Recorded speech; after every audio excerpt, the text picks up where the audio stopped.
बार के इतिहास के विद्यार्थियों के लिए आज का टॉपिक है पंचायतें और मुखिया। बच्चों, इस टॉपिक को हम किसान, जमींदार और राज्य के अंतर्गत ही पढ़ेंगे। बच्चों, अभी तक आपने पढ़ा कि जो गांव में सामूहिक ग्रामीण समुदाय विद्यमान था, उसका प्रथम घटक हमने अभी तक पढ़ा कि खेतीहर किसान। अब इसके दो अन्य जो घटक हैं वो है आपका पंचायत और गांव का मुखिया। और मुगल काल में गांव के मुखिया को मुकद्दम या मंडल कहते थे। बच्चों, जो मुगल काल में जो पंचायतें थी और उसके जो मुखिया थे उसकी क्या भूमिका थी, उसका हम अध्ययन करेंगे। तो बच्चों, एक क्वेश्चन आपका एग्जाम में आता है कि मुगल कालीन भारत में ग्राम पंचायत और मुखिया की भूमिका का वर्णन कीजिए। तो बच्चों, जो पंचायती राज वर्तमान समय में कायम है और जिसके माध्यम से गांव में ग्राम पंचायतें संचालित हैं और शहरों में नगर पंचायत इसके अंतर्गत आती हैं, तो इसी तरह मुगल काल में ग्राम पंचायतें स्थानीय शासन का आधार थी। तो बच्चों, अब हम मुगल काल में इस पंचायती व्यवस्था को समझेंगे। तो बच्चों, सबसे पहले हम बात करते हैं कि ग्राम पंचायत की संरचना। बच्चों, मुगल कालीन ग्राम की पंचायतें गांव के बुजुर्गों के सहयोग से निर्मित था। यह एक प्रकार से बुजुर्गों का जमवाड़ा होता था। बच्चों, आप चित्र में देख सकते हैं, ये मुगल कालीन जो पंचायत थी और जो बुजुर्ग लोग थे, जो गांव के मुखिया थे, और उनका एक समूह दिखाया गया है यहाँ इसमें। तो कुल मिलाकर इसमें इसको देखकर ये लग रहा है कि ये गांव के बुजुर्गों का एक जमवाड़ा है। तो बच्चों, ये बुजुर्ग आमतौर पर गांव के महत्वपूर्ण लोग हुआ करते थे। ऐसे लोग थे जिनकी अपनी संपत्ति के पुश्तैनी अधिकार होते थे। तो बच्चों, इसमें धनाढ्य वर्ग के लोग ही शामिल थे। जिन गांव में कई जातियों के लोग रहते थे, वहां अक्सर पंचायतों में भी विविधता पाई जाती थी।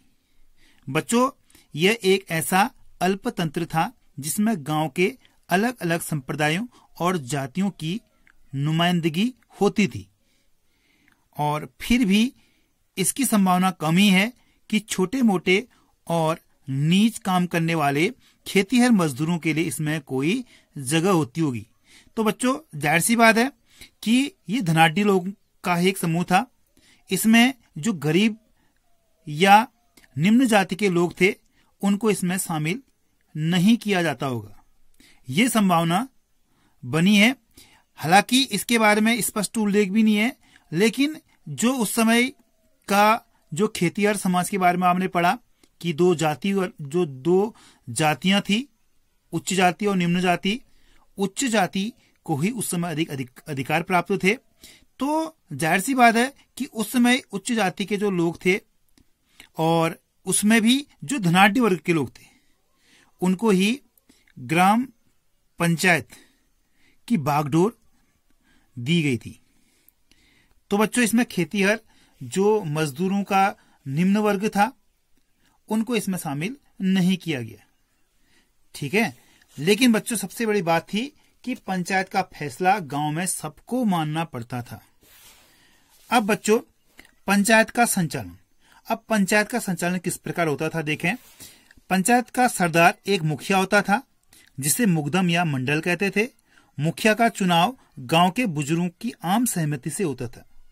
ठीक है, जो मुखिया होता था, सारे पंचों में से एक को मुखिया बनाया जाता था, और इस मुखिया का चुनाव गांव के बुजुर्ग ही करते थे। बुजुर्गों की आम सहमति से इसका चुनाव होता था। इस चुनाव के बाद इसकी मंजूरी जमींदार से लेनी पड़ती थी, और मुखिया अपने ओहदे या पद पर तभी बना रह सकता था जब तक कि गांव के बुजुर्गों को उस पर भरोसा था। ऐसा नहीं होने पर बुजुर्ग जो थे उस मुखिया को बर्खास्त कर सकते थे। गांव की आमदनी व खर्चे का हिसाब किताब अपनी निगरानी में बनवाना मुखिया का मुख्य कार्य था।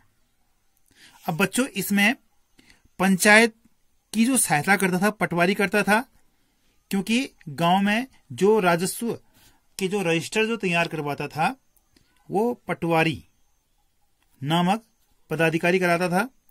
तो बच्चों पंचायत के खर्चों का प्रबंधन, ठीक है। अब हम बात करते हैं जो पंचायत जो थी उसके खर्चों का प्रबंधन किस प्रकार होता था। तो बच्चों पंचायत का खर्चा गांव के उस आम खजाने से चलता था जिसमें हर व्यक्ति अपना योगदान देता था।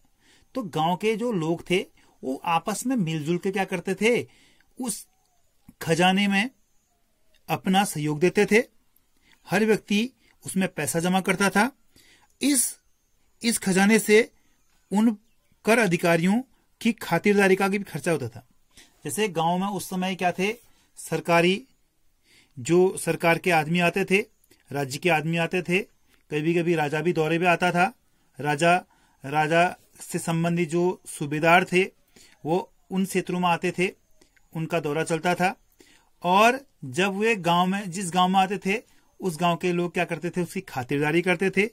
उस खातिरदारी में जो गांव के लोग पैसा जमा करते थे उनसे उन अधिकारियों की आवभगत होती थी और समय समय पर ये गांव का दौरा किया करते थे और समय समय पर इससे कोष निकालकर उन अधिकारियों और कर्मचारियों पर खर्च किया जाता।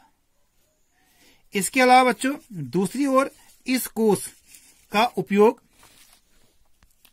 प्राकृतिक आपदाओं से निपटने के लिए भी होता था और सामुदायिक कार्यों के लिए भी होता था।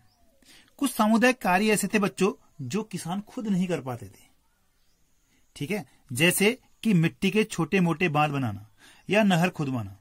ये काम आम किसान नहीं कर पाते थे, तो ये ग्राम पंचायतें इसका निर्माण करती थी। अब बच्चों पंचायतों के कार्य क्या हैं। बच्चों पंचायतों को जुर्माना लगाना और समुदाय से निष्कासित करने जैसे गंभीर दंड देने का अधिकार था, ठीक है। यदि कोई व्यक्ति गलत काम करता था तो पंचायत उस पर जुर्माना लगाती थी और उस समुदाय से उसको निष्कासित भी करने का अधिकार पंचायतों के पास था। और समुदाय से बाहर निकालना एक बड़ा कदम था जो एक सीमित समय के लिए लागू होता था। जैसे कोई व्यक्ति है, उसने कोई अपराध कर दिया और पंचायत ने सजा सुनाई कि अलाने फलाने व्यक्ति को 5 महीने तक उसका हुक्का पानी बंद कर दिया जाए, अर्थात उसको समाज से बाहर निकाल दिया जाए। तो उस व्यक्ति को जिसको सजा सुनाई उसको 5 महीने तक अपने जाति बिरादरी से क्या रहना पड़ता था, अलग रहना पड़ता था। इसके तहत दंडित व्यक्ति को दिए गए समय के लिए गांव छोड़ना पड़ता था, अपना समाज छोड़ना पड़ता था, अपनी जाति बिरादरी का त्याग करना पड़ता था। इस दौरान वो अपनी जाति और पेशे से भी हाथ धो बैठता था बच्चों। ऐसी नीतियों का मकसद जातिगत जो रिवाज थे उसकी अवहेलना रोकना था। तो बच्चों उस समय जातिगत जो रिवाज बने थे उसको बहुत ज्यादा तवज्जो दी जाती थी और जातिगत जो रिवाज थे उसकी जो अवहेलना जो करेगा उसको दंड मिलता था बच्चों से। इसके अलावा बच्चों इस समय जो पंचायत जो थी उसकी एक विशेषता जातिगत पंचायतों के रूप में मिलती है। उस समय जातिगत पंचायतें भी होती थी। तो बच्चों ग्राम पंचायत के अलावा गांव में हर जाति की अपनी पंचायतें होती थी। समाज में पंचायतें काफी ताकतवर होती थी। उस समय राजस्थान में जाति पंचायत अलग अलग जातियों के लोगों के बीच दीवानी के झगड़ों का निपटारा करती थी, ठीक है, और वे जमीन से जुड़े दावेदारियों के झगड़े सुलझाती थी। बच्चों अभी मुख्य रूप से जो मामले होते हैं कोर्ट में 2 प्रकार के होते हैं, दीवानी और फौजदारी।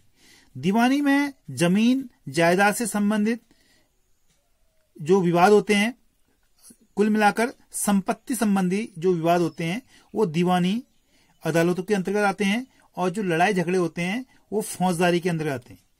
दीवानी जो अदालतें हैं उनको जो क्या कहते हैं, सिविल कोर्ट कहते हैं, और फौजदारी को क्रिमिनल कोर्ट। तो बच्चों, जो दीवानी जो झगड़े होते थे उनको भी जाति पंचायतें आपस में सुलझा लेती थी। वे जमीन से जुड़े दावेदारियों के झगड़े सुलझाती थी और यह तय करती थी कि शादियां जातिगत मापदंडों के अनुसार हो रही नहीं हो रही। तो जो शादियां थी उस समय अंतरजातीय विवाह और पर पाबंदियां थी, और जो शादियां जो थी जातिगत मानदंडों के मुताबिक हो रही हैं या नहीं हो रही हैं, ये भी जातिगत पंचायतें देखती थी। अगर फौजदारी न्याय को छोड़ दें तो ज्यादातर मामले में राज्य जाति पंचायतों के फैसले को मानता था। फौजदारी जो क्रिमिनल जो वो थे मामले थे उनको छोड़ दिया जाए तो ज्यादातर मामलों में राज्य जाति पंचायतों के फैसले को ही मानती थी। अब बच्चों, ये एक सबसे बड़ी विशेषता थी। इसके अलावा पश्चिम भारत, विशेषकर राजस्थान और महाराष्ट्र जैसे प्रांतों के संकलित दस्तावेजों में ऐसी कई अर्जियां हैं जिसमें पंचायत से ऊंची जातियों या राज्य के अधिकारियों के खिलाफ जबरन उगाई या बेगार वसूली की शिकायत की गई है।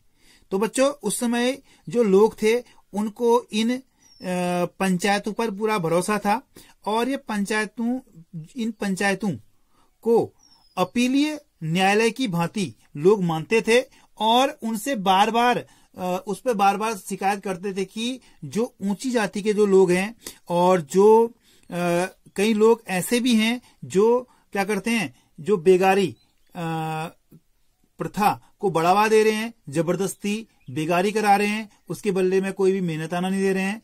तो इस प्रकार तक शिकायतें लोग पंचायतों में करते थे।